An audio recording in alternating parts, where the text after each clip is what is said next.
اللهم إني أتقرب إليك بذكرك وأستشفع بك إلى نفسك وأسألك بجودك أن تدنيني من قربك وأن توزعني شكرك وأن تلهمني ذكرك.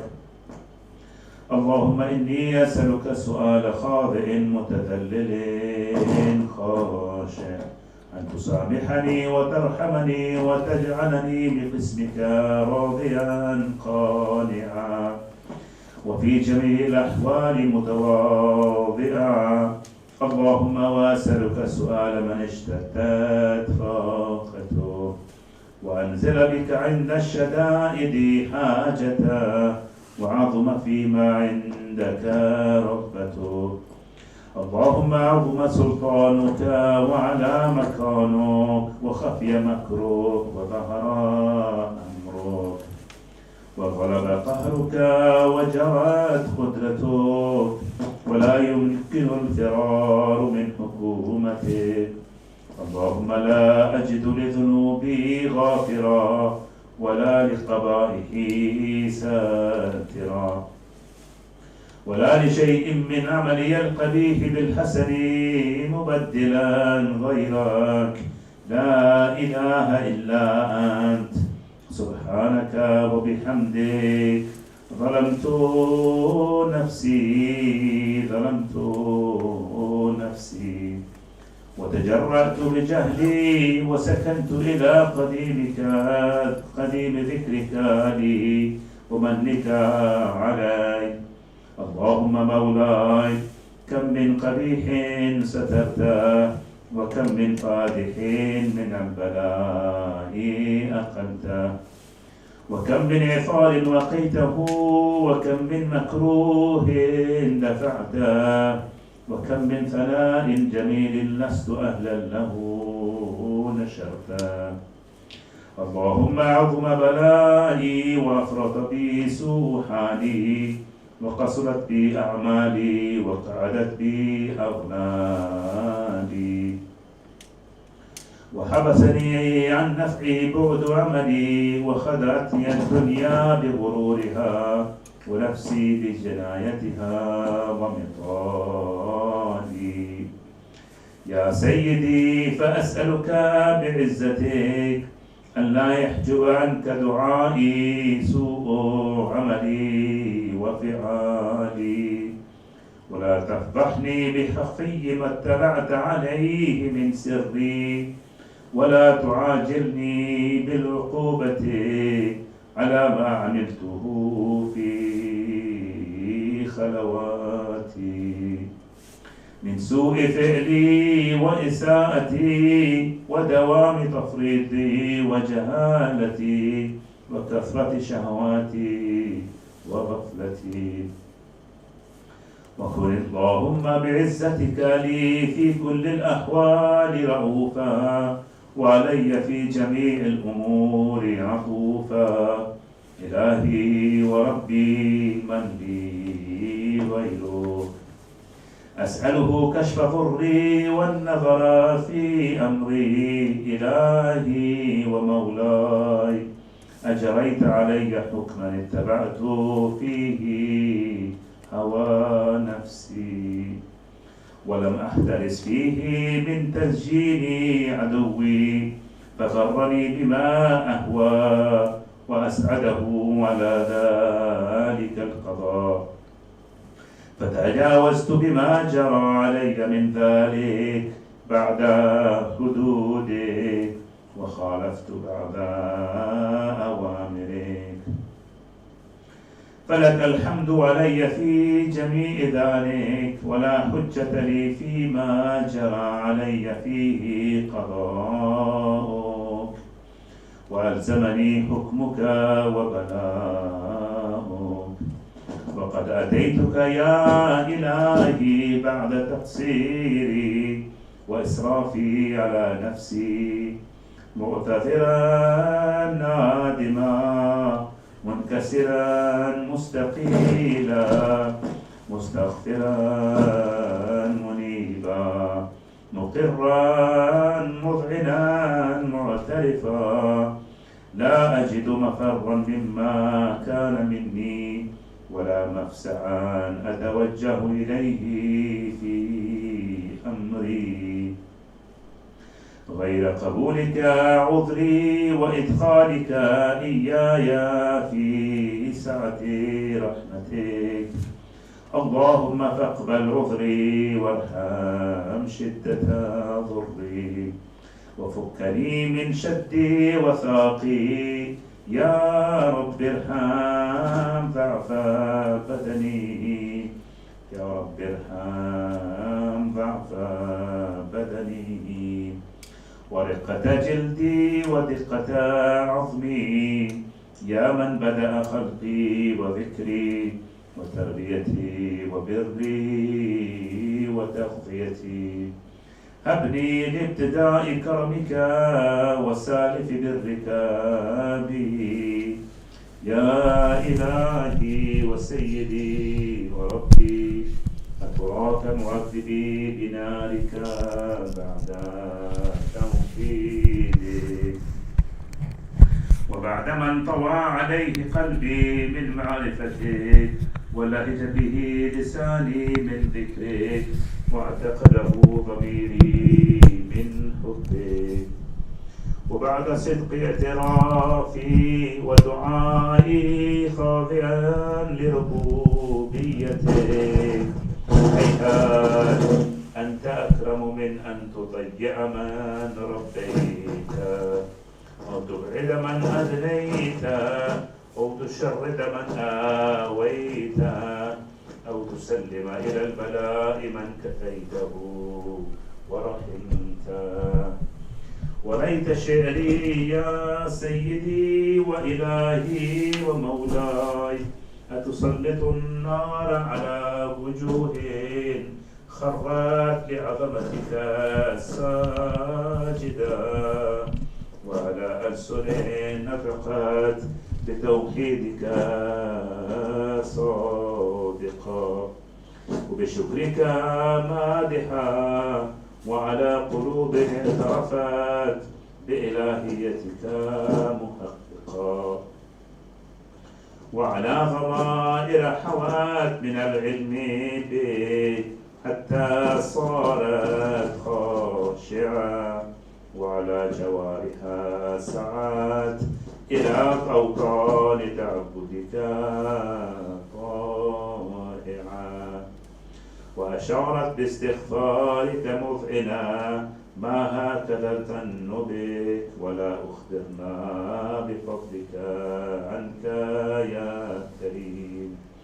يا كريم يا رب وأنت تعلم ضعفي عن قليل من بلاء الدنيا وعقوباتها وما يجري فيها من المكاره على أهلها، على أن ذلك بلاء ومكروه قليل مكثه يسير بقاؤه قصير مدته. فكيف احتمالي لبلاء الآخرة وجري لوقوع المكاره فيها وهو بلاء تطول مدته ويدوم مقامه ولا يخفف عن أهله لأنه لا يكون إلا عن غضبك وانتقامك وسخطك. وهذا ما لا تقوم له السماوات والأرض يا سيدي، فكيف بي وأنا عبدك الضعيف الذليل الحقير المسكين المستكين. يا إلهي وربي وسيدي ومولاي، بأي الأمور إليك أشكو ولما منها أضج وأبكي، بأليم العذاب وشدته أم لطول البلاء ومدته؟ فلئن صيرتني بالعقوبات مع أعدائك وجمعت بيني وبين أهل بلائك وفرقت بيني وبين أحبائك وأوليائك فهبني يا إلهي وسيدي ومولاي وربي. صبرت على عذابك فكيف أصبر على فراقك، وهبني صبرت على حر نارك فكيف أصبر عن نظري إلى كرامتك، أم كيف أسكن في النار ورجائي عفوك. فبعزتك يا سيدي ومولاي أقسم صادقا لئن تركتني ناطقا ليضجن إليك بين أهلها ضجيج الآملين، ولأصرخن إليك صراخ المستصرخين، ولأبكين عليك بكاء الفاقدين، ولأنادينك أين كنت يا ولي المؤمنين، يا غاية آمال العارفين، يا غياث المستغيثين، يا غياث المستغيثين، يا حبيب قلوب الصادقين، ويا إله العالمين. أفتراك سبحانك يا إلهي وبحمدك تسمع فيها صوت عبد مسلم سجن فيها بمخالفتك وذاقت عن عذابها بمعصيتك، وحبس بين أطباقها وبجرمه وجريرته، وهو يضج إليك ضجيج مؤمل لرحمتك، ويناديك بلسان أهل توحيدك، ويتوسل إليك بربوبيتك.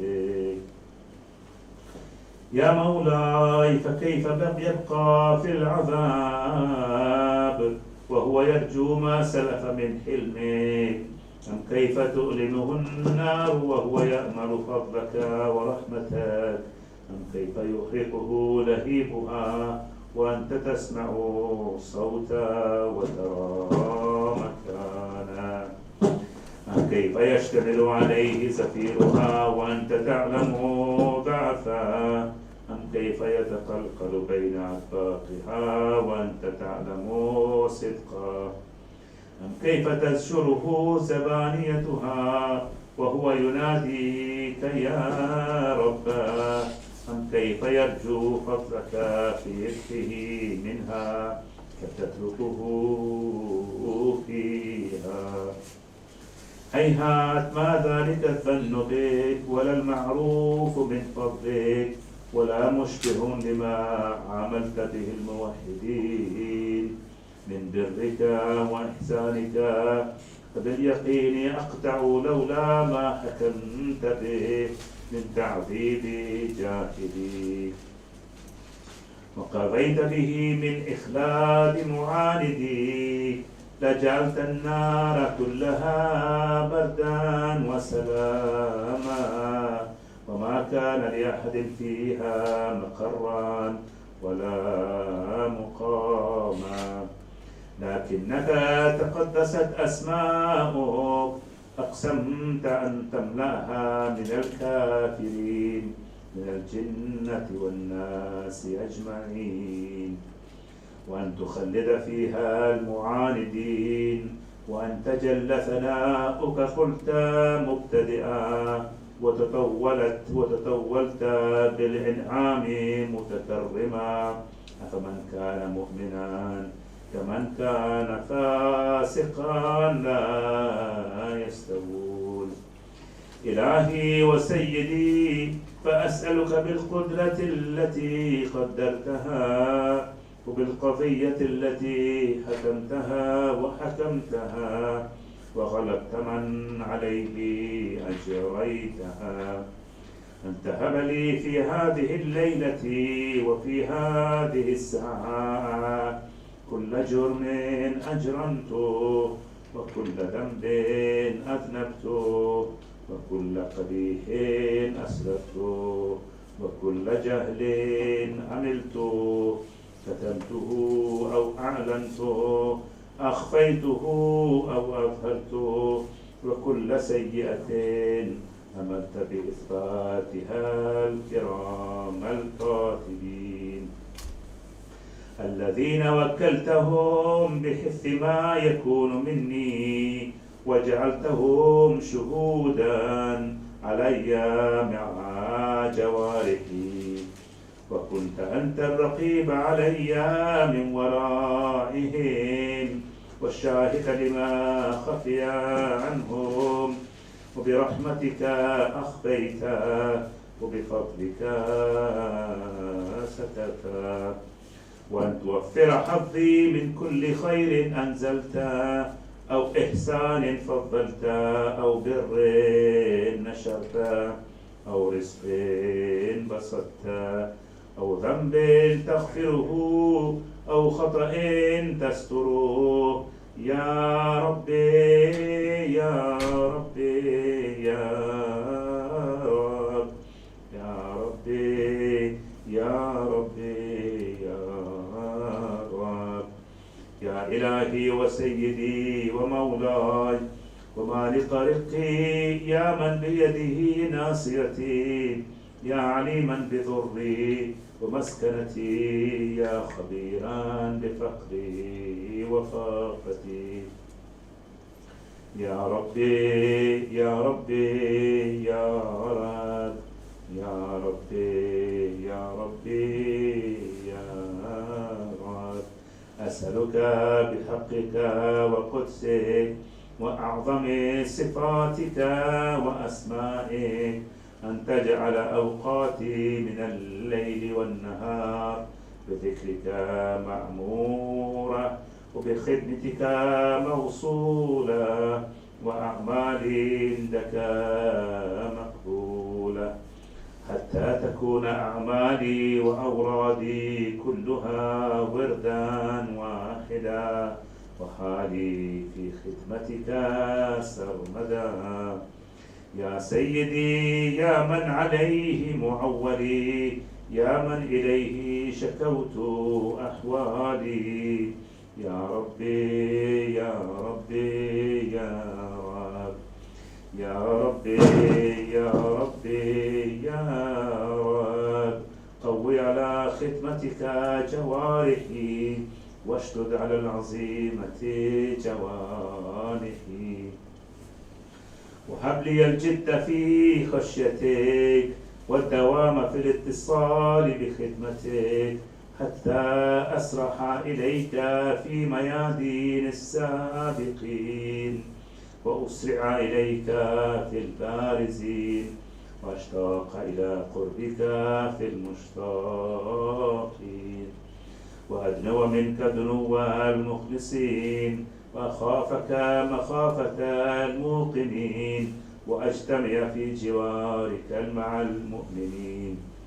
اللهم ومن أرادني بسوء فأرد ومن كادني فكيد واجعلني من أحسن عبيدك نصيبا عندك وأقربهم منزلة منك وأخصهم زلفة لديك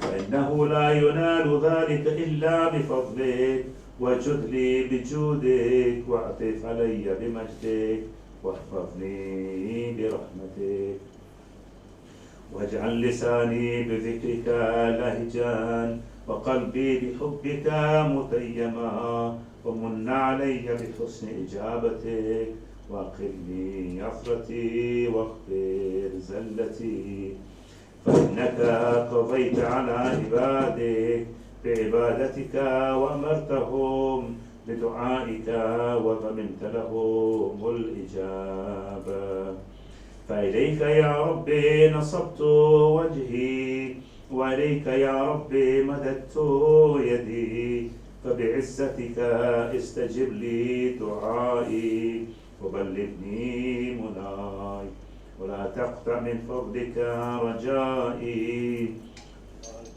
واكفني شر الجن والإنس من أعدائي يا سريع الرضا يا سريع الرضا يا سريع الرضا اغفر لمن لا يملك إلا الدعاء فإنك فعال لما تشاء يا من اسمه دواء وذكره شفاء وطاعته غنى ارحم من رأس ماله الرجاء وسلاحه البكاء يا سابغ النعم يا دافع النقام يا نور المستوحشين في الظلام يا عالما لا يعلم صل على محمد وآل محمد وافعل بما أنت أهله وصلى الله على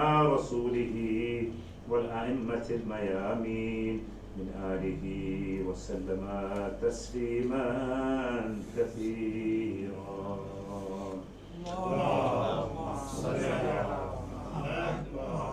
محمد.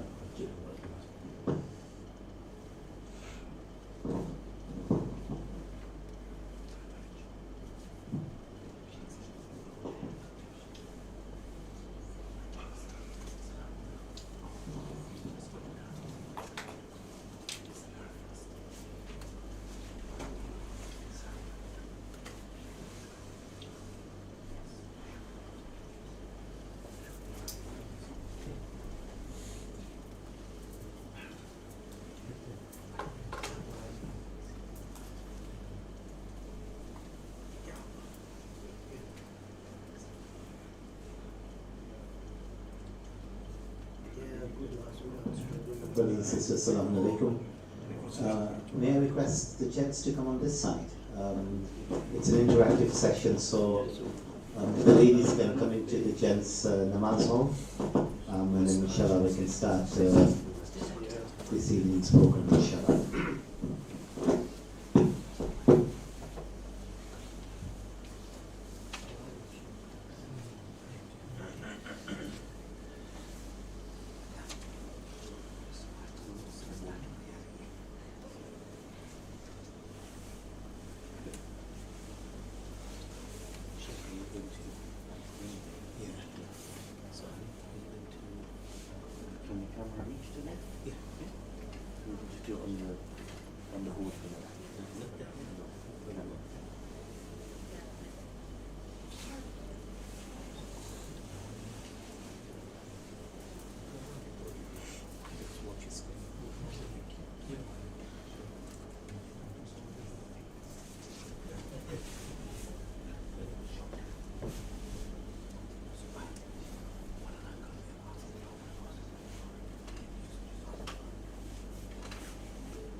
His father. And also sister Fatima.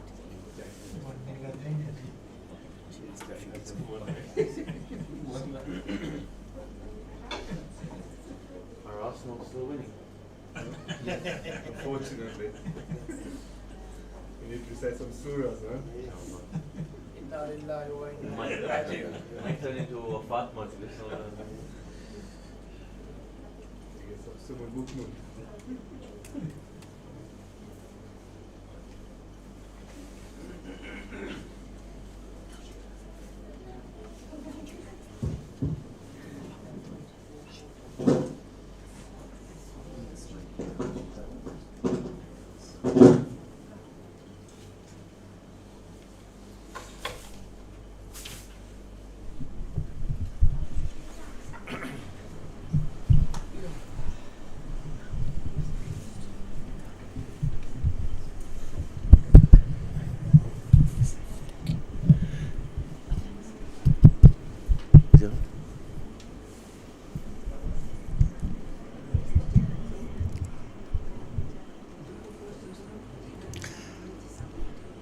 Bismillahir Rahmanir Rahim.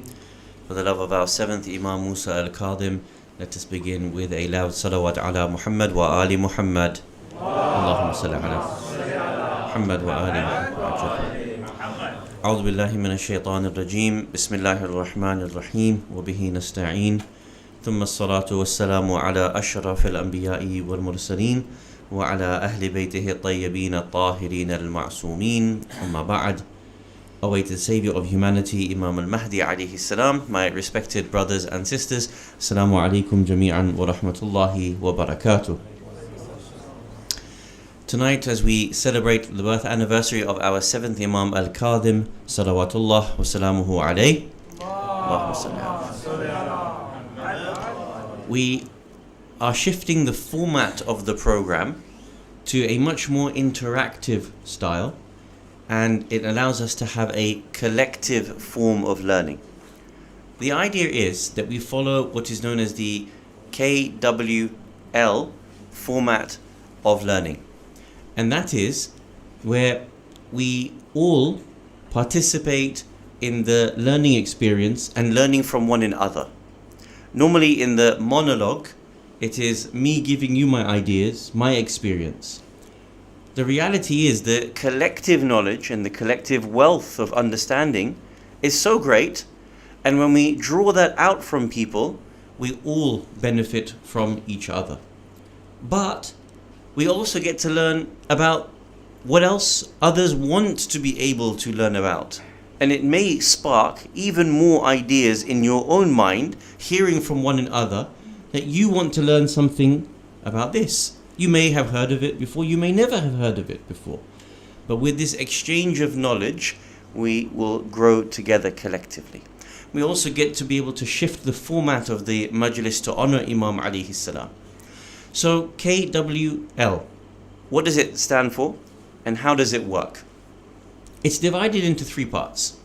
The first part is for each and every one of us, all of us, to be able to say one thing that we know about our Imam alayhi salam.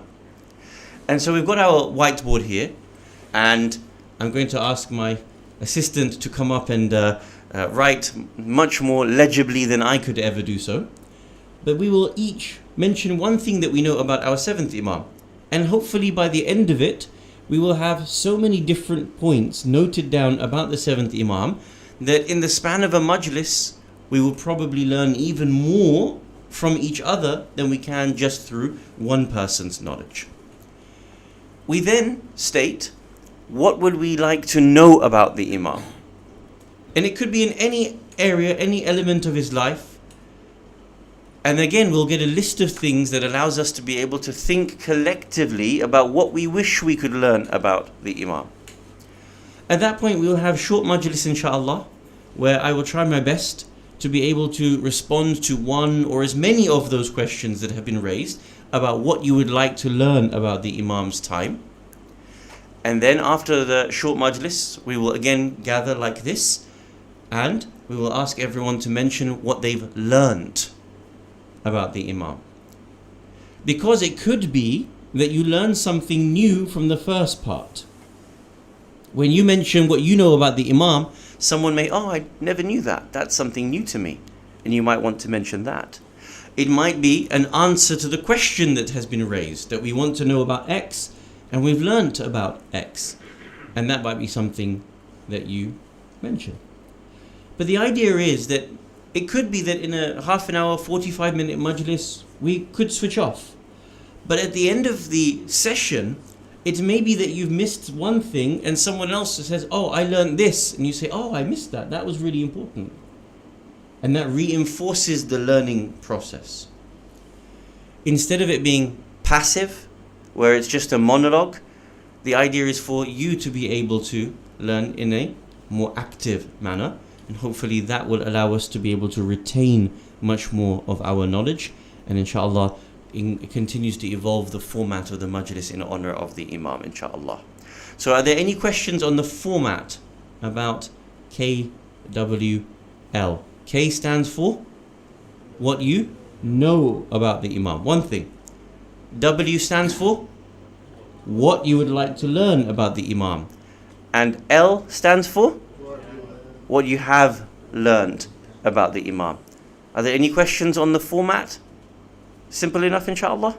Okay.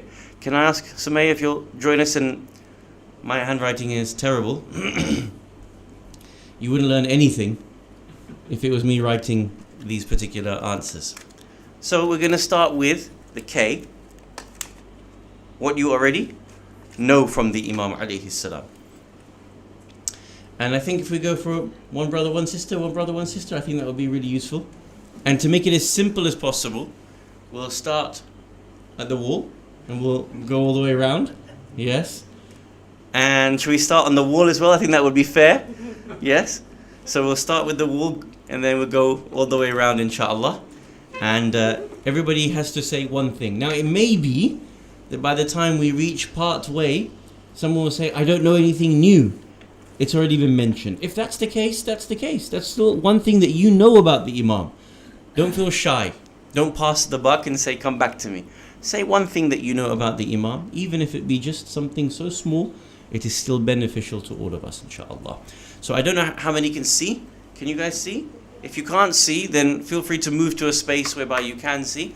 If you do want to come forward, if you can't see very well, feel free to be able to move into a position where you can, okay? For the love of our 7th Imam, Musa al-Kadhim, let us have a loud salawat ala Muhammad wa ali Muhammad.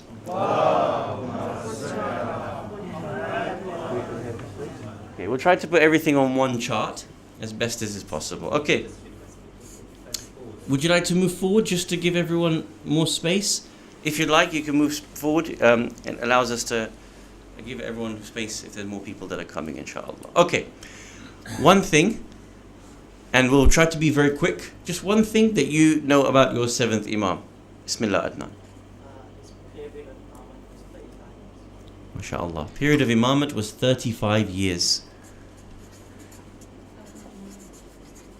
He was buried in Baghdad. He was buried in Baghdad. Ahsant. Imam was buried in Baghdad. No, Rasul, sorry, you can't skip out. I'll say, but he wants to come before me. Okay. Ahsant. He was born in the city of Medina. He died at the age of 55.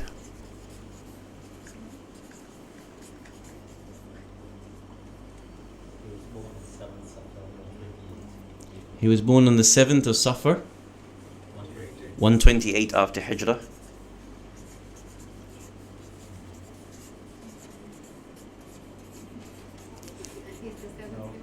Ahsant, Ahsant. I thought that was going to come first. He's the 7th Imam. Ahsant.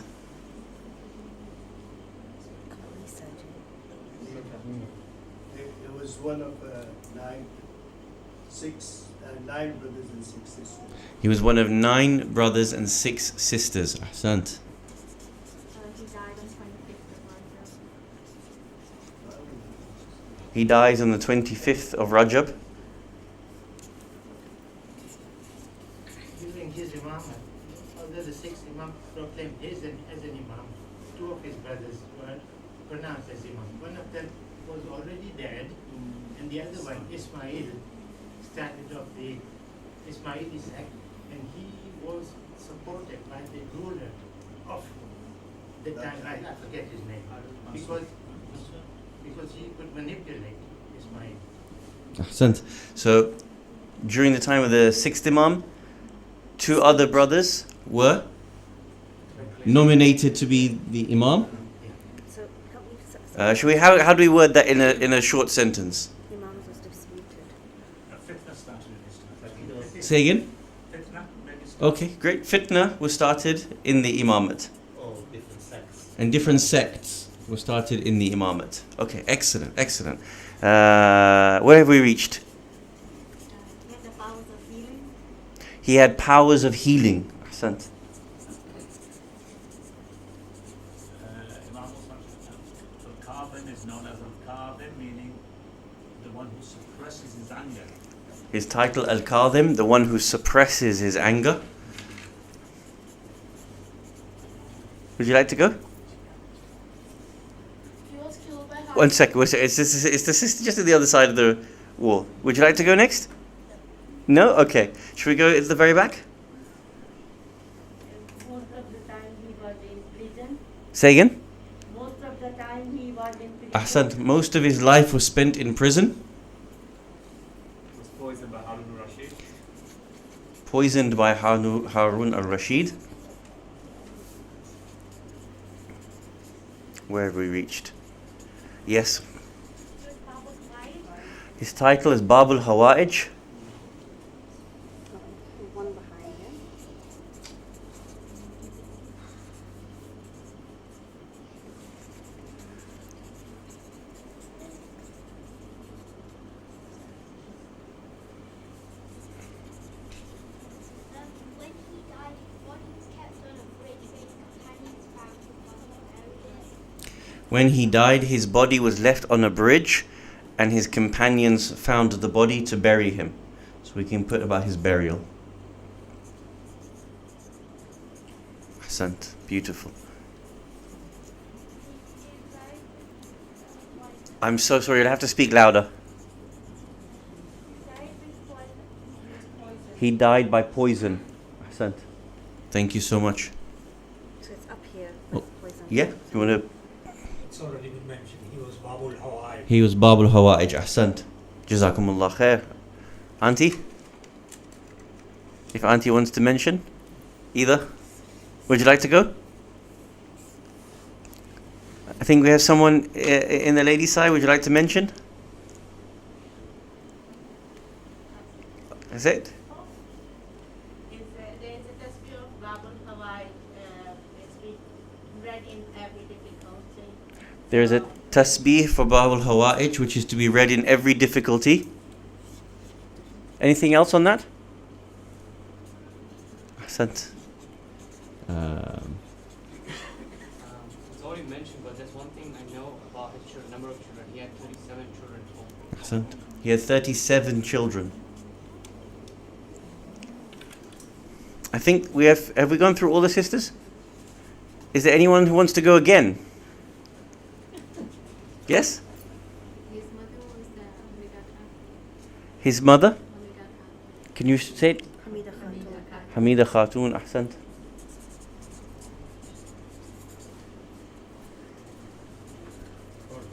All done. Born during the reign of the Abbasids and the Umayyads conflict. Say again? He was born during the conflict between Umayyads. Born during the conflict between Banu Umayyah and Banu Abbas. Ahsant. Anyone from the sisters want to go again?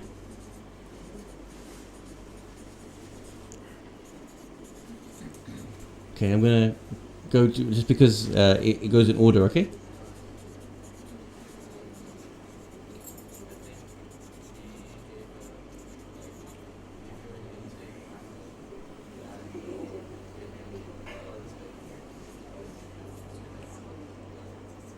Can you say it one more time, just a little bit louder for me?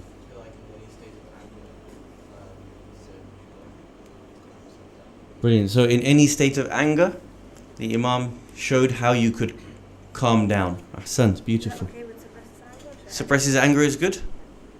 Ahsant. He died at 183 years after Hijrah. He died in 183 after Hijrah. Ahsant. He lives with his dad, Jaffer Ladak, about 20 years. He lived with Imam Sadiq alayhi salam for 20 years. His son, Imam, and your brother was helping him send messages whilst he was in prison. Beautiful. His son Imam Rida alayhi salam helped him send messages out whilst he was in prison. How many years did he live with his father? 20. And this one was? His son Imam Rida alayhi salam helped him to send messages out whilst he was in prison.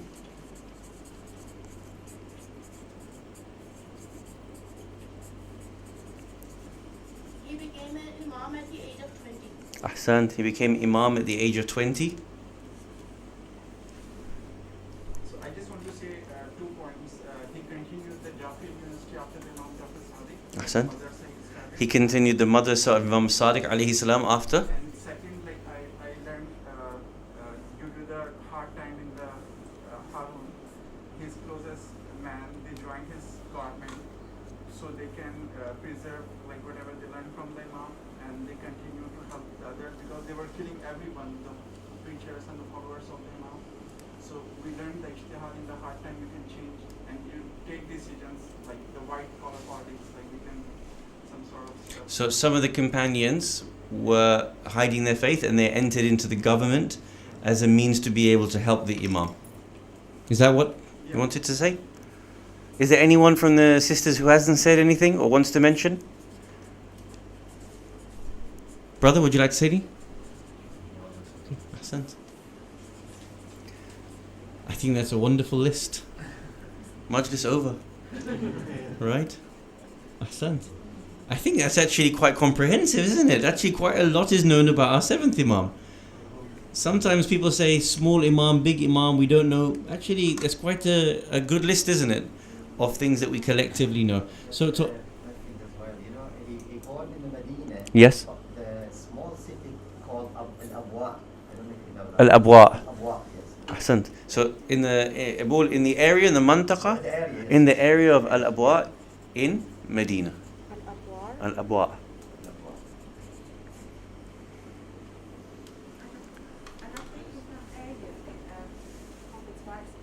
Sorry, I can't. I'm so sorry.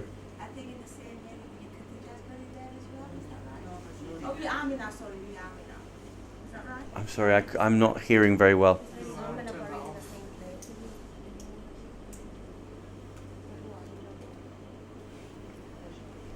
It's okay. Okay, sorry. Assalamu alaikum. How are you? So, one thing that you know about the seventh Imam alayhi salam. Anything. But you can't repeat it.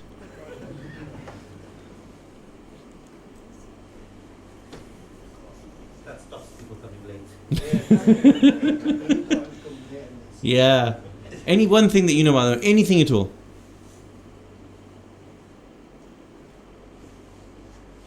It can be as simple as his title. Ahsant, Bab al-Hawa'ij. It's on there, but we can tick it. Brilliant. Thank you so much. So this is a beautiful experiment to show how much collectively we know about our seventh Imam. And I hope that already there has been some learning. Someone might say, oh, I didn't know that, or I'm interested to know a little bit more about that. So in honor of our seventh Imam, let us have a salawat ala Muhammad wa ali Muhammad. Allahumma salli ala Muhammad wa ali. Should we have a second round? What comes next? Okay, so we've done the K, what you know. Could we go quickly through the list again? Yes? Because it's not legible from here. It's not legible yet. Shall we try to read it out quickly? Yeah? Okay. Is there? Okay, so I'll try to read it out. Messages were transported by Imam Rida alayhi salam whilst he was in jail. The period of his imamat was 35 years. He was poisoned by Harun al-Rashid. He's buried in Baghdad. Most of his time was spent in the prisons. He was born in the city of Medina in the area of Al-Abwa. He lived with his father for 20 years and became the imam at the age of 20 years old. He died at the age of 55 years old on 25th of Rajab, 183 after Hijrah. One of the biggest issues of his imamat was the Shia splitting into different sects and the so-called appointments of different sons of the sixth Imam at that time. Born on the 7th of Safar, 128 after Hijrah. His mother was Lady Hamina Khatun. He is known as Al-Kadhim, the one who suppresses his anger. He was born during the conflicts of Banu Abbas and Banu Umayyah. He has 9 brothers and 6 sisters and 37 children. Some of his companions hid their faith and were permitted to be able to join the government of the Imam as a means of entering into it. He was known for his powers of healing. His title is Bab al-Hawa'ij. His body was left on a bridge in Baghdad, and eventually his companions took him from the bridge in order to bury him.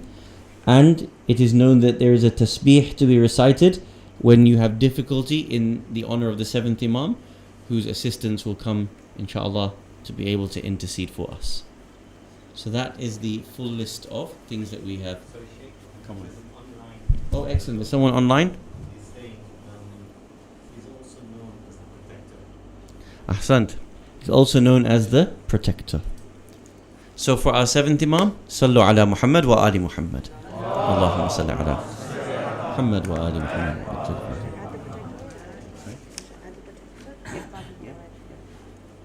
Someone mentioned it like that.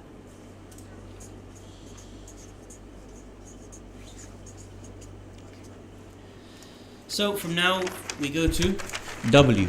What would you like to learn about the seventh Imam? It may be that we don't get to answer all of this tonight.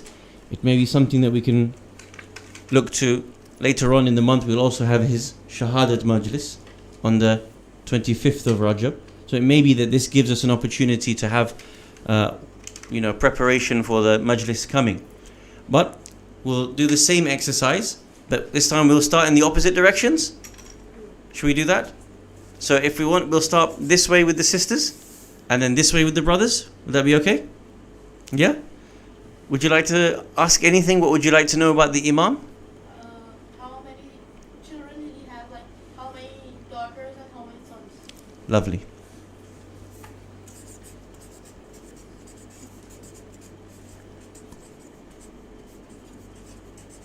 Something in his life that I can implement in my own life. Something that we can implement from him in our own life.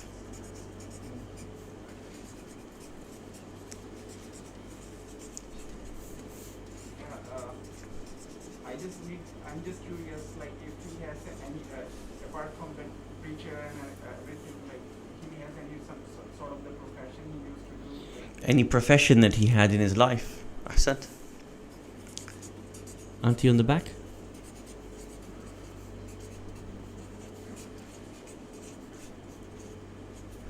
Either of the two aunties at the back? No? Like, how did the sect divide, like, after him? How the sects divided after him. Kill.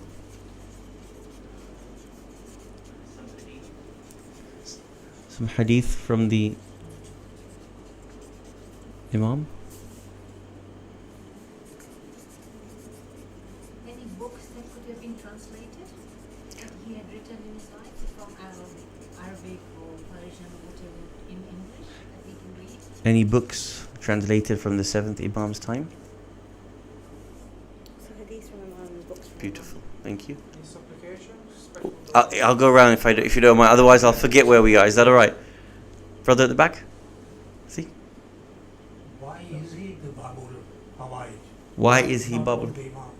So why particularly he? It's more about his childhood. His childhood.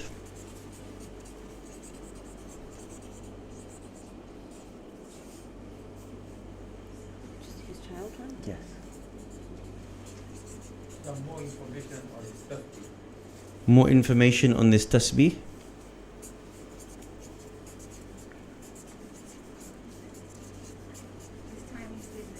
His time in prison. How did he survive such hideous place that he stayed in for so long? How did he survive in the prisons? What can we do to implement if we do suffer with such things in our lives?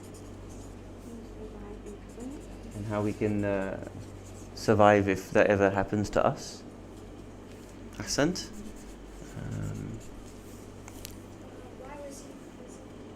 Why was he imprisoned?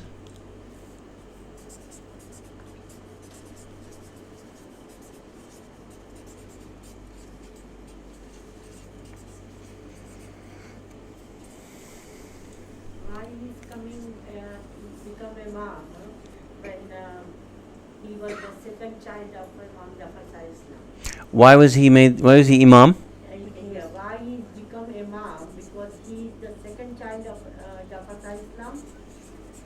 Why become the Imam when he was the second child of the Imam? Ahsant. About how can he treat his family? About? About his family. About his family. About his family? Or About his the children? His Imam's family.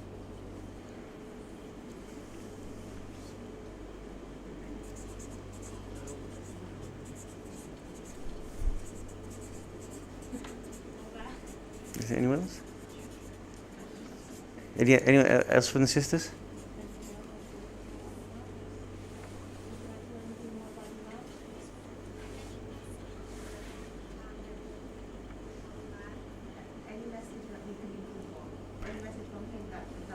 Any message that can help us improve? Any hadith that can help us improve, implement into our life? Where did we reach?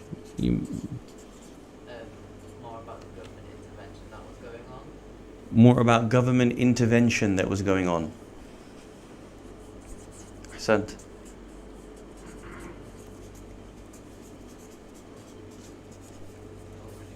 Okay. Which one did you want? Government intervention. Okay. Can you put that as a second tick? Thank you. The impact he created on the Shias while he was in prison. How was he able to help? The impact that he had on the Shia whilst he was in prison. Anyone else wanted to go again from the sisters? You have one? Yeah. Am I allowed to ask you? I don't. Okay. The impact on Shia. Yep, whilst in prison. Okay. You can go. Go or say? No, is it like it's your turn? So the 5th and the 6th Imam had a huge influx in terms of being able to spread Islam. So how was it that then it was so juxtaposed where the 7th Imam came into position? Can you distill that into a statement that you can write down? Yeah, I'll think about it. Okay. So the 5th and 6th Imam has such opportunity to be able to teach. So juxtaposition between the 5th, 6th versus the 7th. Okay. So how was the 7th Imam able to teach similar to the 5th and 6th Imams? How old was his son, Imam Rida alayhi salam, when the 7th Imam died? Ahsant.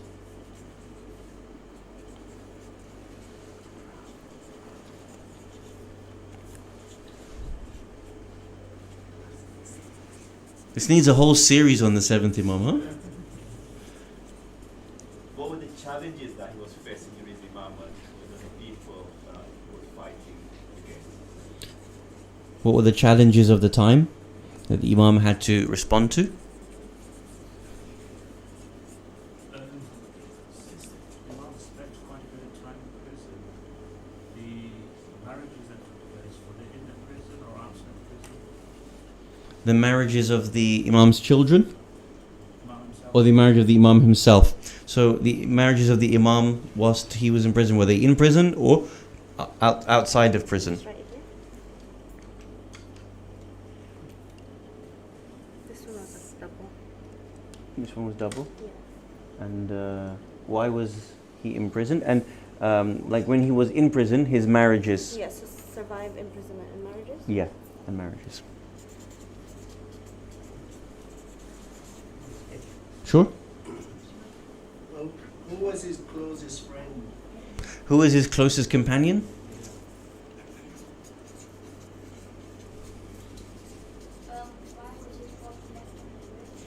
Why was his body left on the bridge? Was it? His daughters get married, any daughter get married or not?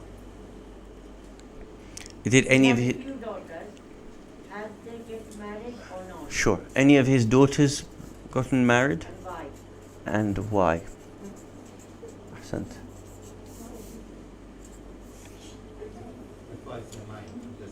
Sure. One online?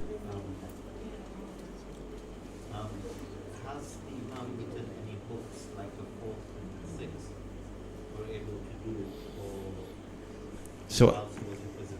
brilliant. You want to underline that? It's the second time that question's come. Has Imam written any books? Mine is, what is his legacy? What is the 7th Imam's legacy?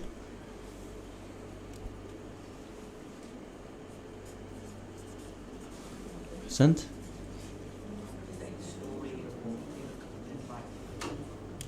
Is there anything? So here as well, what can we implement and learn from the Imam?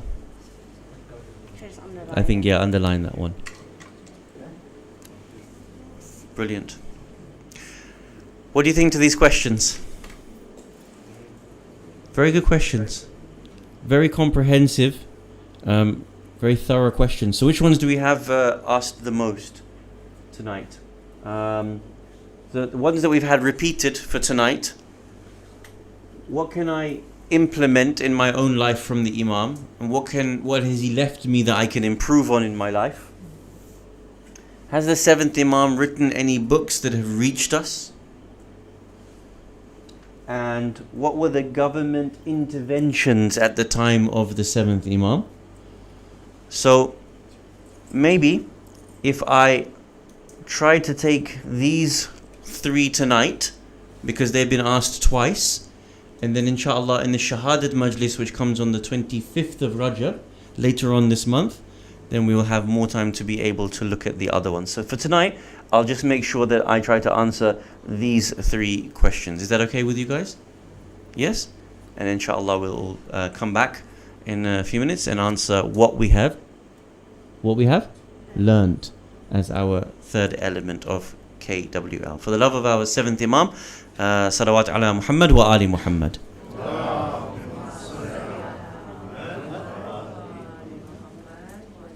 Okay. Put me on the spot, you lot.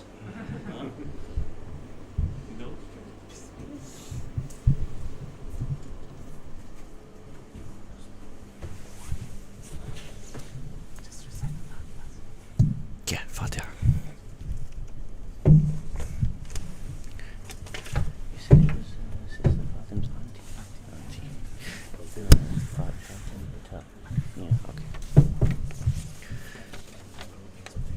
They're giving me this list. Yeah, thank you. Okay.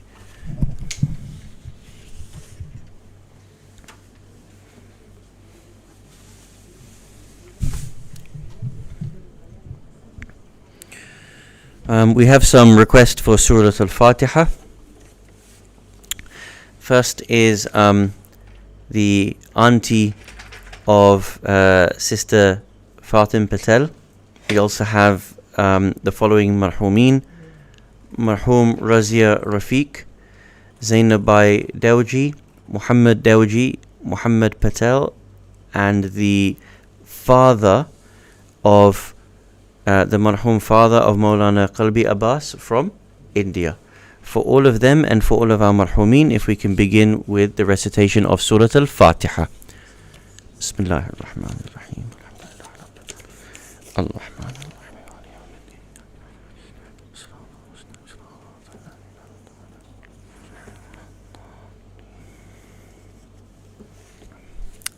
You can see okay? Sure.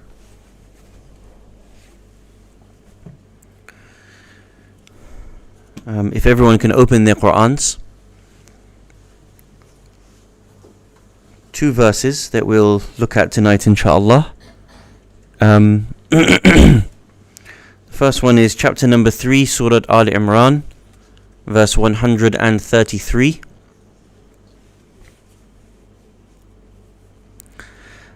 And the second is Surah Al Hadid, which is chapter number 57, verse number 21. Chapter number 57, verse number 21.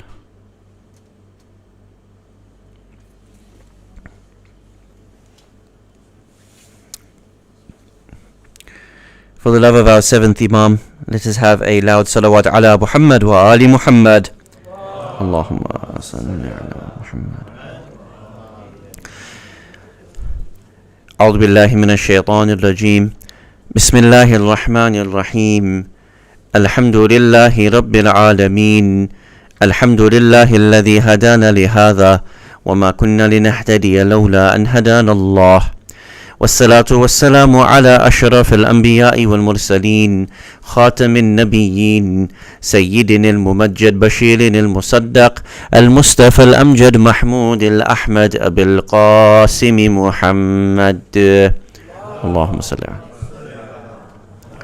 وعلى أهل بيته الطيبين الطاهرين المعصومين ولعنة الله على الظالمين من الأولين والآخرين. أما بعد، فقد قال الله سبحانه وتعالى في كتابه المجيد وفرقانه الحميد وقوله الحق بسم الله الرحمن الرحيم سابقوا إلى مغفرة من ربكم وجنة عرضها كعرض السماء والأرض أعدت للذين آمنوا بالله ورسله ذلك فضل الله يؤتيه من يشاء والله ذو الفضل العظيم آمنا بالله صدق الله العلي العظيم صلوا على محمد وآل محمد اللهم صل على محمد وآل محمد Awaited Savior of humanity, Imam al-Mahdi alayhi salam, my respected teachers, elders, brothers and sisters, Assalamu alaikum jami'an wa rahmatullahi wa barakatuh. Our occasion is to celebrate the birth anniversary of our 7th Imam Musa al-Kadhim, salawatullah wa salamuhu alayhi. Allahumma salli ala And we ask Allah subhanahu wa ta'ala to grant us His ziyarah fi dunya wal akhirah, and to accept our hajat bihaqqi Imam al-Kadhim alayhi salam, and that we are able to learn something tonight from the life of our blessed Imam. You have set a wonderful challenge to be able to reflect together on maybe 3 points tonight. Some things that we can learn from and improve on in our life from our 7th Imam alayhi salam. The question as to whether he has written any books, and thirdly, the issues of government intervention at the time of the 7th Imam alayhi salam. The 7th Imam alayhi salam had 4 of Abbasid Khulafa during his lifetime. He had Mansur, after him he had Mahdi, after him Caliph Hadi, and then lastly Caliph Harun al-Rashid. These 4 of the Abbasid Khulafa. And Mansur was particularly evil in terms of the way in which he treated the Shia. And it later on shifted when Harun was a little bit more savvy and a little bit more intelligent in the way in which he tried to deal with the 7th Imam alayhi salam. If you want to ask this question about the government interventions at the time, it is well worth remembering that the Abbasid Khulafa, they were partially acting in response to the overthrow of the Umayyad government. The Ummah at large had become so fatigued and disgusted with Banu Umayyah and the way in which they were treating the Shia, that large parts of the Ummah wanted to overthrow Banu Umayyah. Banu Abbas had risen their flag that they would support the sons of Ahlul Bayt alayhimus salam, but then when opportunity arose, they decided to steal Khilafat for themselves, and this is why the Abbasids took over instead of rightfully handing back Khilafat to Ahlul Bayt alayhimus salam. Before we can answer the types of government interventions at the time, we need to be able to just go back to Banu Umayyah and some of the things that they were doing, because as we stated, Banu Abbas were acting in response to Banu Umayyah. If we know some of the things that Banu Umayyah did and why they were overthrown, it becomes easier for us to understand some of the government interventions that were done by the Abbasid government upon the 7th Imam alayhi salam in particular. So what were some of the things? Banu Umayyah, they were well known for a series of brutalizing attacks. Amongst them, for example, was the attack on the city of Medina and Mecca, in which they ransacked these 2 cities, which was done at the time of Yazid bin Muawiyah. May Allah's curse forever fall upon him. After this, Banu Umayyah continued their oppression in such a way that not only did they target those people from Medina, they even went further and targeted the Persians as well. There are certain statements from Umayyad caliphs where, for example, they would state that the Persians, the Muslims, that this area has become so filled with the Muslims, we worry that they're going to overthrow us. And so they would threaten to kill the Persian Muslims. And actually one of the caliphs threatens that not only will I kill the Persians en masse, I actually will use this and make way for grand markets and spaces for markets and trade areas to be in place of the Persians that I kill. So Banu Umayyah were known for this, but it went further. Banu Umayyah actually started to turn the screw on non-Muslims as well, which were previously considered to be protected under the banner of Islam. As you know, there are a group of people called the Dhimmis, those people who would pay a tax, and as a result of paying the jizya tax, Islam offered them protections. During Banu Umayyah, this actually changed, and they started for the first time in the history of Islam to tax Christians and even monks in addition to the jizya tax. Why is this important? Because what you can see is that the level of oppression no longer just focused on Ahlul Bayt alayhimus salam, it was spread across the ummah. When you oppress every single part of the ummah, what do you think is going to happen? They're all going to rise up against you. They're all going to want to overthrow you. And this was the downfall of Banu Umayyah, that they actually tried to oppress every single group, and eventually collectively those groups stood up against Banu Umayyah and made their situation untenable. If you understand this, Banu Abbas enter into the fray. Mansur was particularly evil, and he continued one particular practice of Banu Umayyah, which was the oppressive restriction idea of Banu Umayyah, and to try to confiscate things from as many people as possible, and he tried to rule with an iron fist. After him, the Khulafa had a much more softer approach. In particular, Al-Mahdi Al-Abbasi, and in particular Harun al-Rashid, these two decided to be able to offer back to the seventh Imam alayhi salam a little bit of what had been stolen from him, from our seventh Imam Musa al-Kadhim salawatullah wa salamuhu alayhi. So I'll read to you some of what I prepared, and I prepared a little bit in different areas depending on what was asked. So I'm going to read to you something that I prepared, which is in response to the government interventions of the time. The historians have narrated that Osama bin Zayd was appointed by Yazid bin Abdul Malik to collect land taxes. And for the first time, Caliph Yazid bin Abdul Malik of Banu Umayyah, attacked the Dhimmis and exhausted them, attacked the non-Muslims that were supposed to be protected by the Ummah and exhausted them. He took their properties, and not only took their properties, he branded them on the hand, identifying them in this particular way.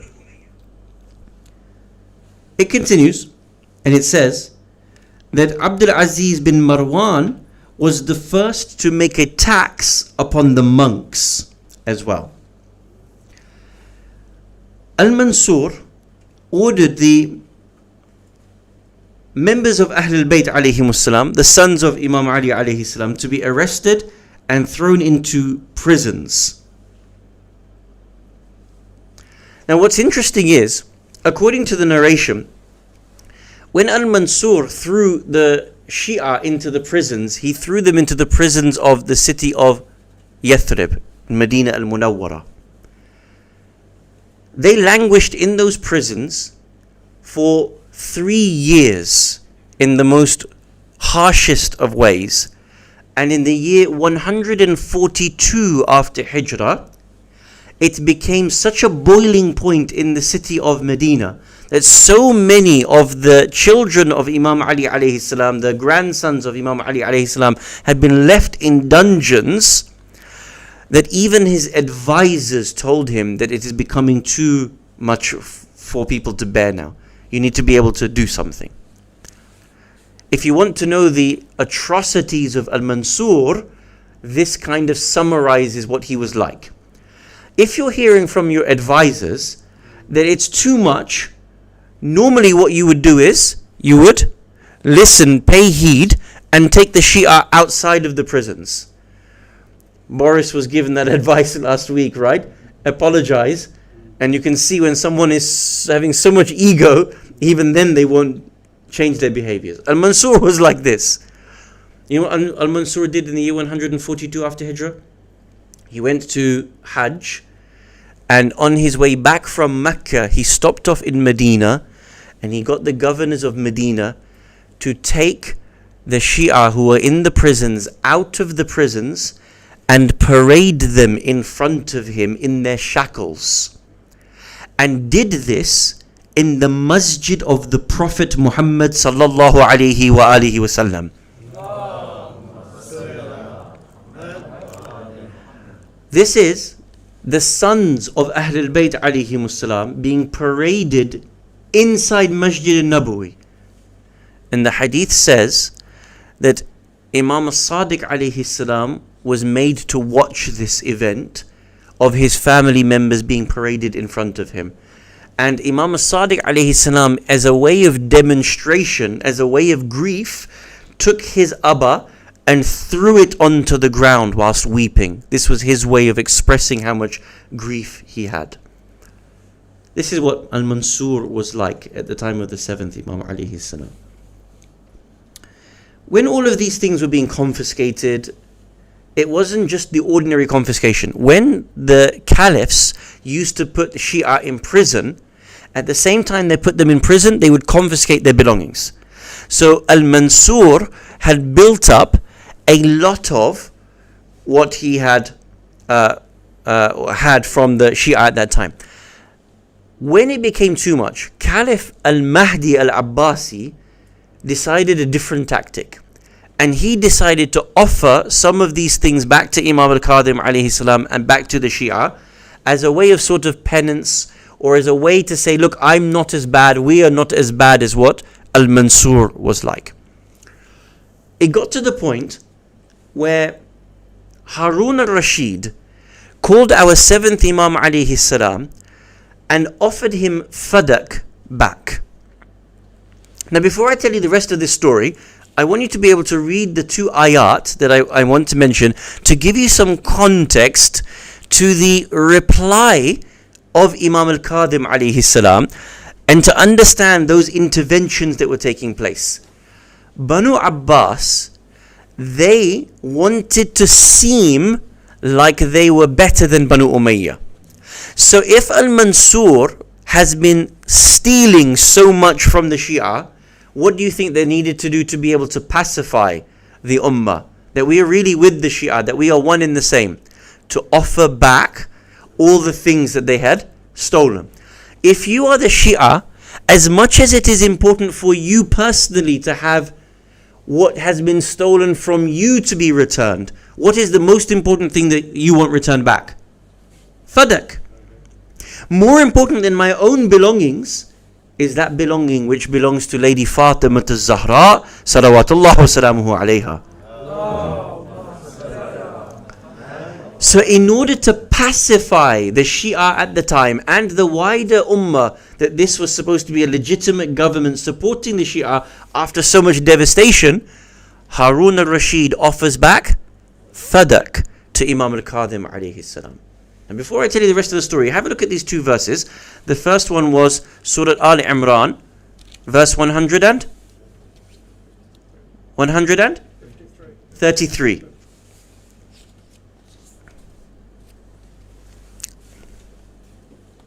I'll just give everyone a second to be able to find the ayah.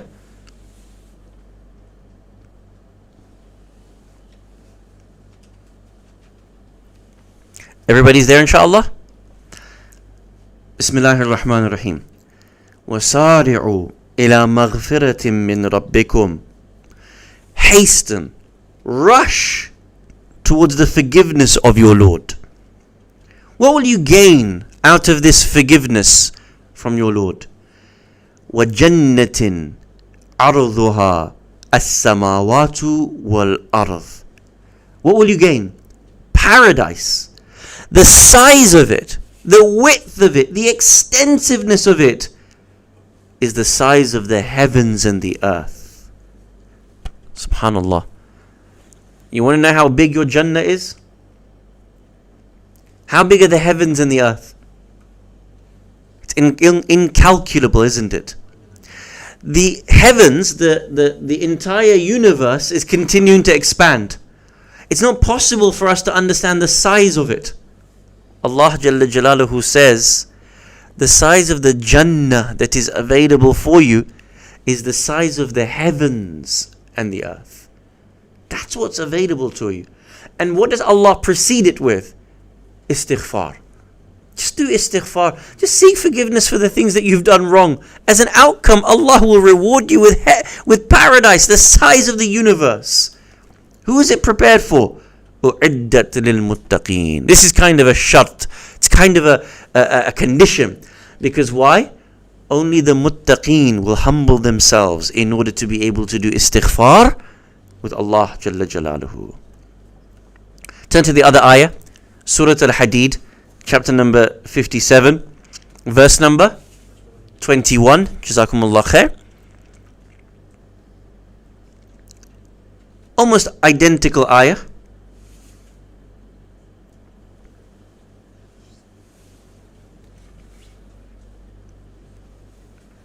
I'll just wait for everyone to make sure that they have the ayah. Everyone is there now, inshallah?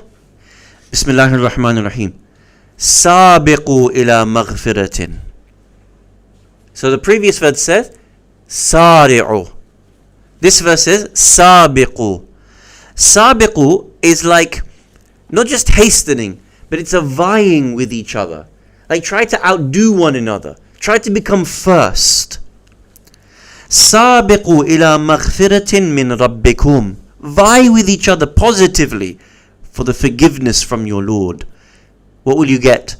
وَجَنَّةٍ عَرْضُهَا كَعَرْضِ السَّمَاءِ وَالْأَرْضِ. The Jannah, the garden of which the extensiveness is the width of the heaven and the earth. This time it says Sama.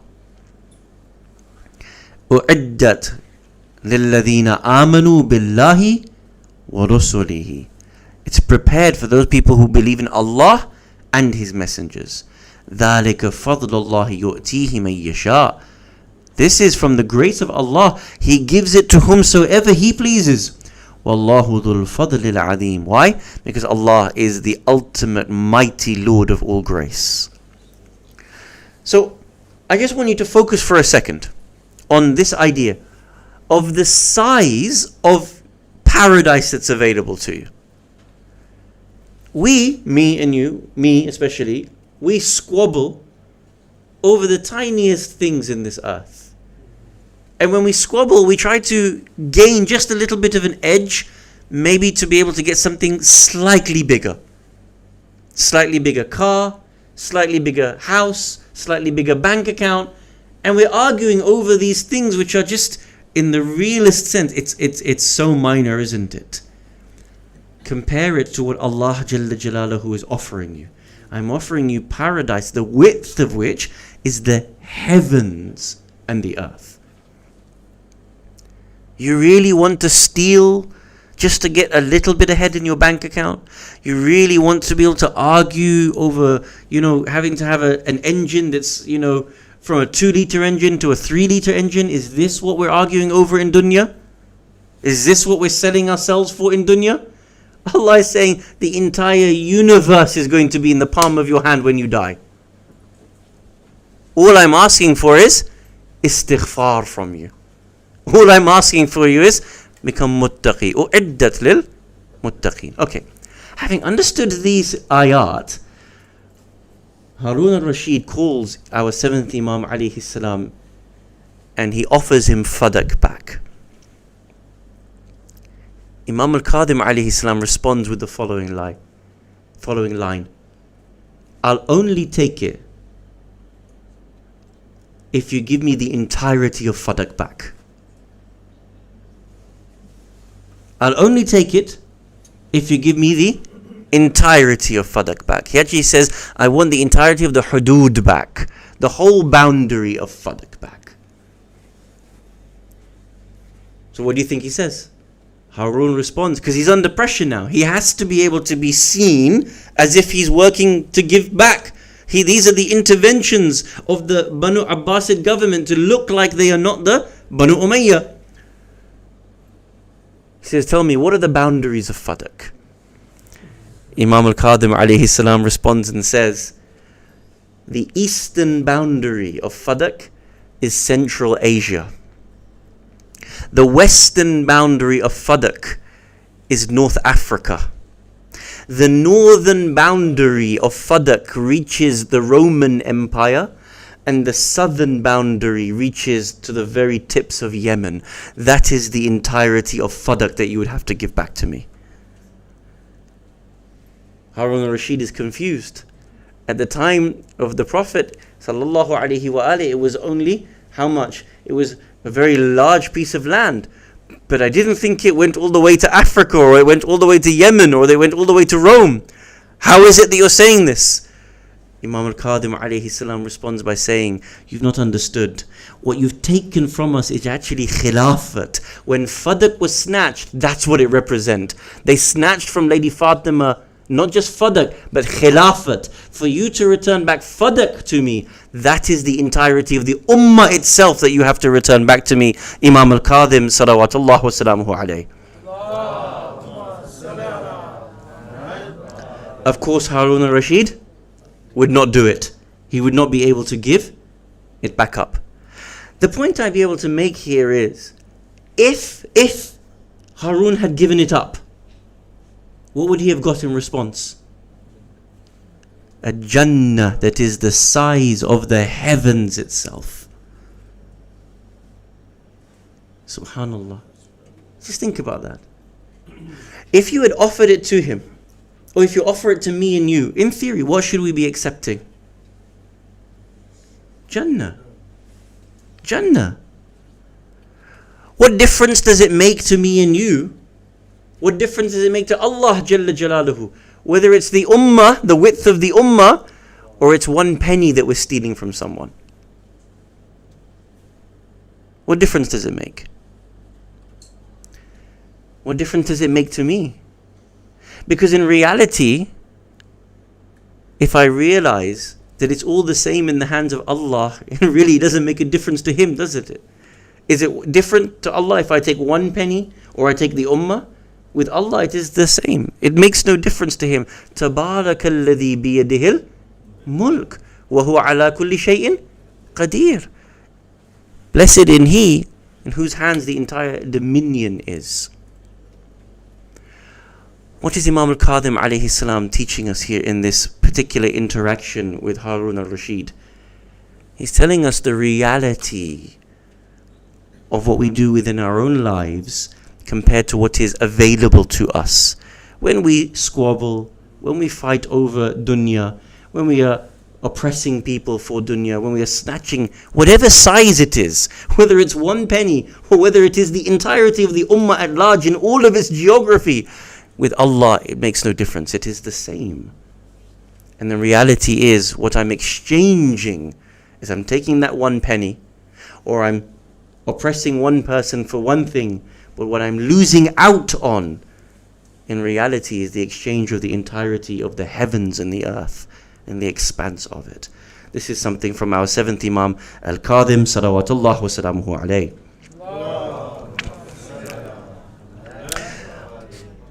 What books has he written, and what can we implement from his life in order to improve on ourselves? I am unaware of any of the books of Imam al-Kadhim alayhi salam reaching us. However, what we do have is what is known as the Usul Arba'a Mi'a.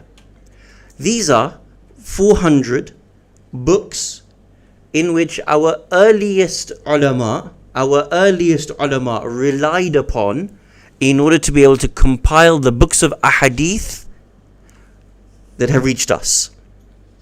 So those great usul, those great books of ahadith that have reached us, those ulama took them either directly from companions or from Imam or from books that had reached them, and those earliest books themselves, many of them were checked by the A'imma alayhimus salam. Companions used to compile books of ahadith and then present them in their hundreds, sometimes in their thousands, to the Imam to verify.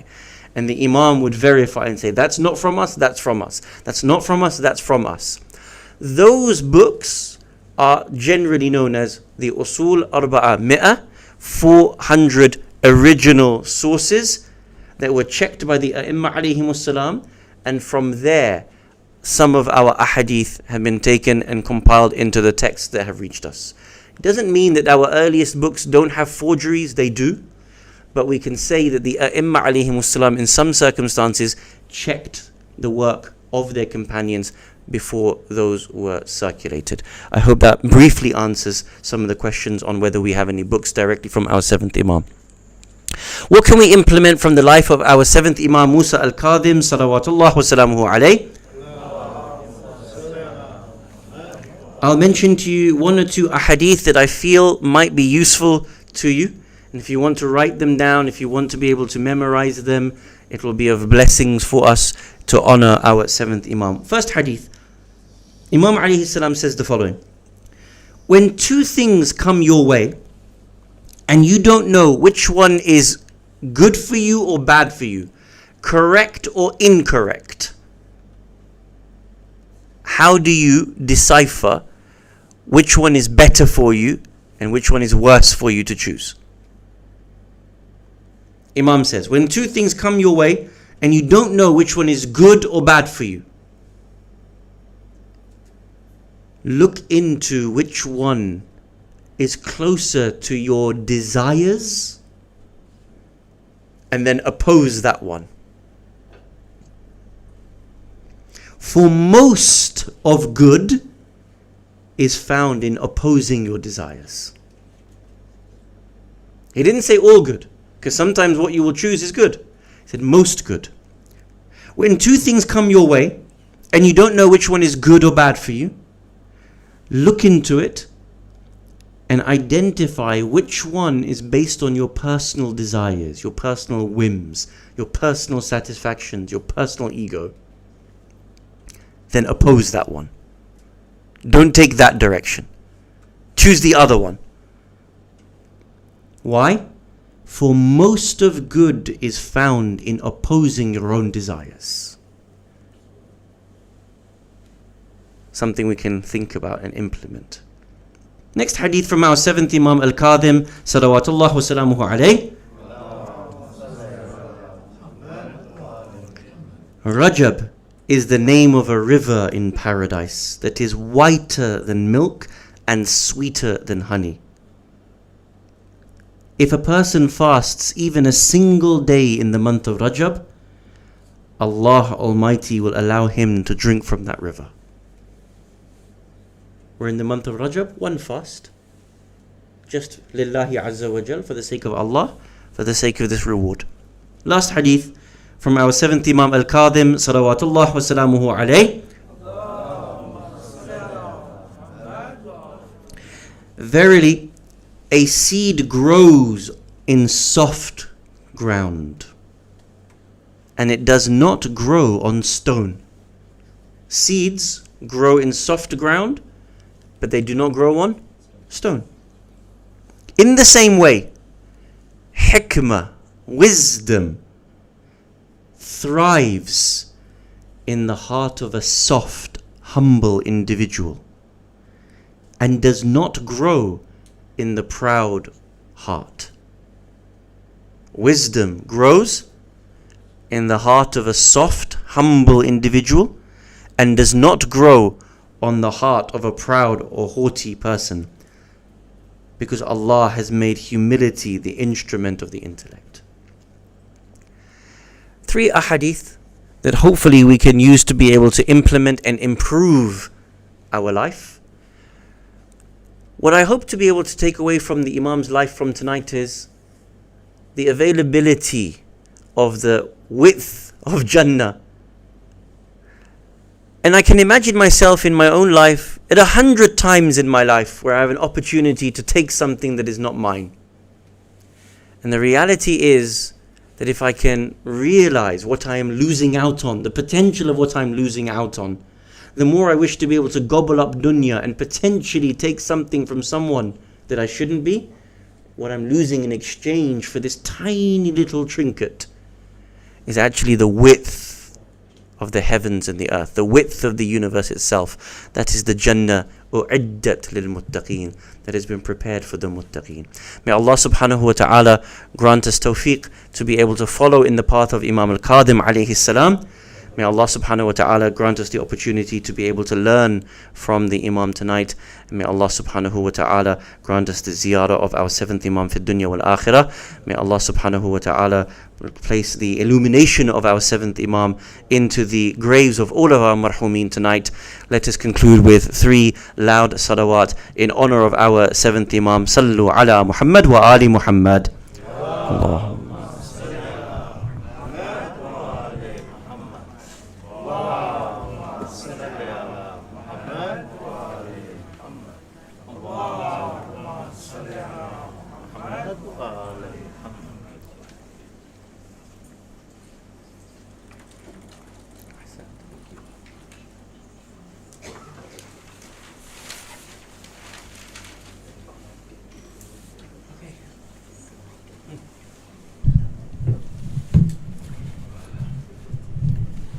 The last part is for us to be able to mention if we have learnt anything. And so I leave it to you if you want to be able to put your hand up and mention if you have learnt one thing, and that will allow us to be able to reiterate some of the learning points that have occurred tonight, inshallah. Bismillah. Imam lived through the period of 4 Abbasid caliphates. Ahsant. Imam lived through 4 Abbasid Khulafa. Someone from the sisters?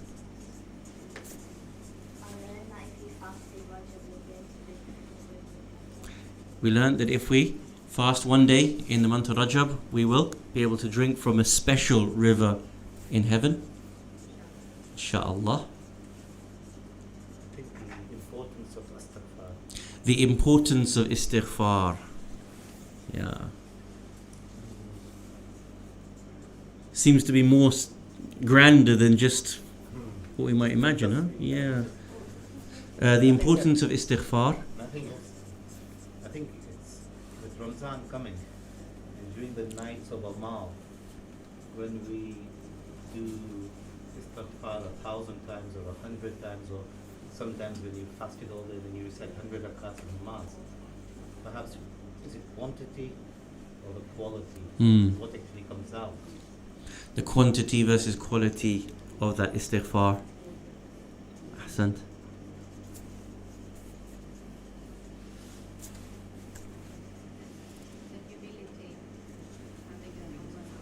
The importance of humility, having a humble heart.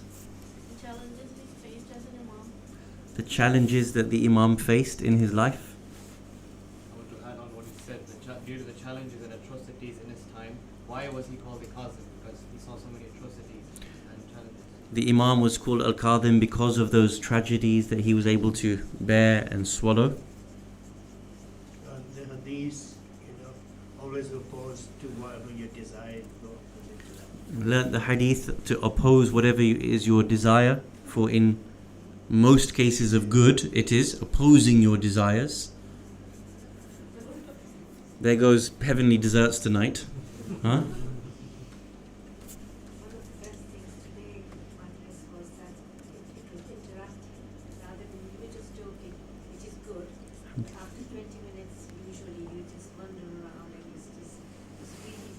Alhamdulillah.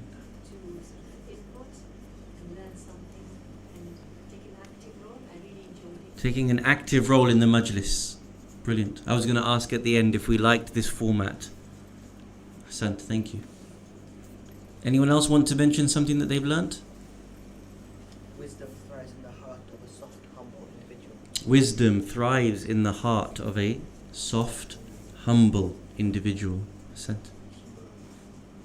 The important thing I learned is that if you commit anything evil, you're exchanging for this world, you're exchanging it for heaven, for the extensiveness of heaven. So we should think before doing anything wrong. When we do an evil, we are literally exchanging that evil for the width of the universe available to us in heaven.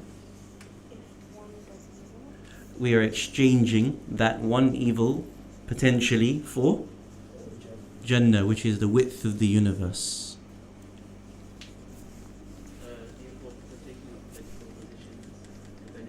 Sorry, say again? The importance of taking good political positions. Ahsant. Anyone from the sisters? Okay. So I think that this was a very useful exercise, an opportunity to be able to engage and actively participate in the program, and to stay awake. Yes, for all of us. So maybe if we could just see whether we like this format again in the future. Doesn't have to be for every program, but I think on certain Imam's occasions where the opportunity avails us, we could try to find different formats of learning. So if you feel that this is a positive format, maybe you can recite a loud salawat ala Muhammad wa ali Muhammad. Allahumma salli ala Muhammad wa ali Muhammad. Ahsant, jazakumullah khair. Okay. Ziyarah? Okay, inshallah, ziyarah warith, inshallah.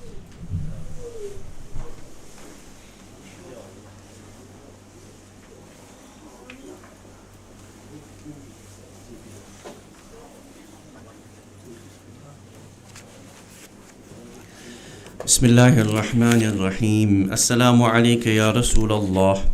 السلام عليك يا أمير المؤمنين. السلام عليك يا فاطمة الزهراء سيدتي نساء العالمين.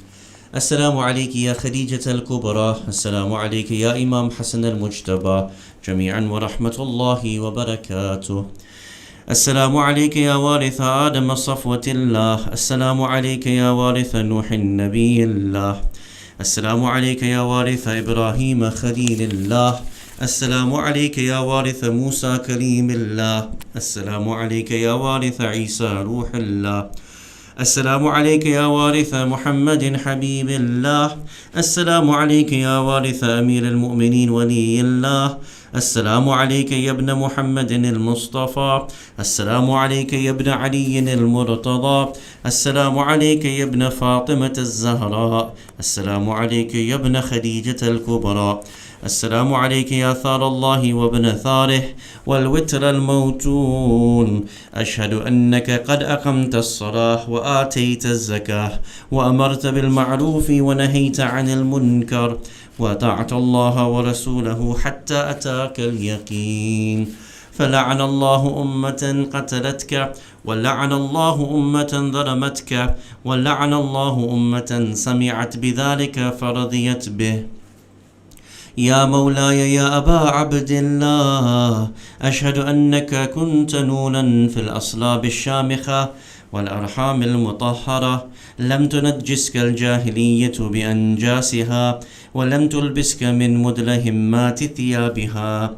وأشهد أنك من دعائم الدين وأركان المؤمنين. وأشهد أنك الإمام البر التقي الرضي الزكي الهادي المهدي. وأشهد أن الأئمة من ولدك كلمة التقوى وأعلام الهدى والعروة الوثقى والحجة على أهل الدنيا. وأشهد الله وملائكته وأنبياءه ورسله أني بكم مؤمن وبإيابكم موقن بشرائع ديني وخواتيم عملي وقلبي لقلبكم سلم وأمري لأمركم متبع صلوات الله عليكم وعلى أرواحكم وعلى أجسادكم وعلى أجسامكم وعلى شاهدكم وعلى غائبكم وعلى ظاهركم وعلى باطنكم. زيارة حضرة علي أكبر عليه السلام. السلام عليك يا ابن رسول الله، السلام عليك يا ابن نبي الله، السلام عليك يا ابن أمير المؤمنين، السلام عليك يا ابن الحسين الشهيد، السلام عليك أيها الشهيد، السلام عليك أيها المظلوم وابن المظلوم. لعن الله أمة قتلتك، ولعن الله أمة ظلمتك، ولعن الله أمة سمعت بذلك فرضيت به. زيارة فضي الشهداء.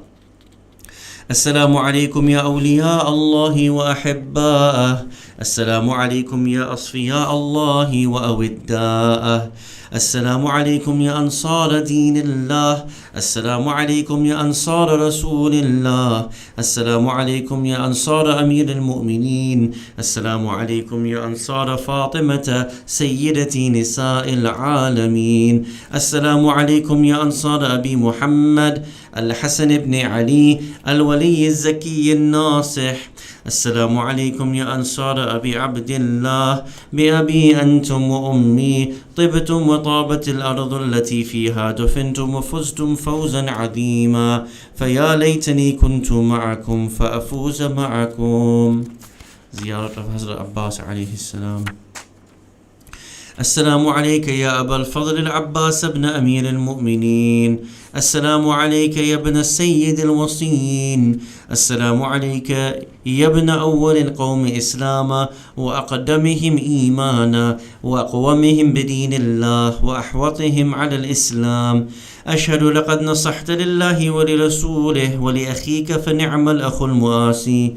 فلعن الله أمة قتلتك، ولعن الله أمة ظلمتك، ولعن الله أمة استخلت منك المحارم وانتهكت حرمة الإسلام. فنعم الصابر المجاهد المحامي الناصر والأخ الدافع عن أخيه المجيب إلى طاعة ربه الراغب فيما زهد فيه غيره من الثواب الجزيل والثناء الجميل، وألحقك الله بدرجة آبائك في جنات النعيم. السلام عليكم يا أهل بيت النبوة جميعا ورحمة الله وبركاته. السلام عليك يا حجة الله يا ابن الحسن يا صاحب العصر والزمان، سيدي الأمان من فتنة الزمان. السلام عليك يا شريك القرآن، السلام عليك يا كعبة الإيمان، السلام عليك يا إمامنا وإمام الإنس والجان. سيدي متى ترانا ونراك عجل الله تعالى فرجه وسهل الله تعالى مخرجه وظهور الأمر. السلام عليكم يا أهل بيت النبوة جميعا ورحمة الله وبركاته. اللهم صل